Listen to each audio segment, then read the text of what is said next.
IFM News. IFM News. IFM News. Lokal.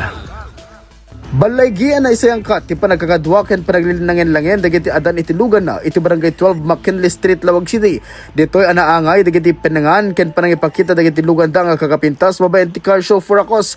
Dito'y kat inisyatibo ni Mr. Gail Kagawan, tapno rikasta, ket matulungan, dagiti adan iti babasit a negosyo, ken kastapay, ang makaukun man iti podo para iti benepisyaryo da, nga dan iti sakit at Guillain-Barré syndrome na. May naig dito'y ket di maray pa dagiti vloggers, ken dumapay a personalidad, para iti daytoy nga aktibidad. Maipanamnama at dagiti pondo para iti daytoy ket maipalaon iti Charity Foundation ti grupo. Nagyaman met Mr. Kagawan kadagiti timulong kadakwada tapno mabakwel daytoy apasken. Para iti IFM News, Idol Lawrence Martinez, Tatak, IFM. IFM News. IFM News. IFM News. Lokal.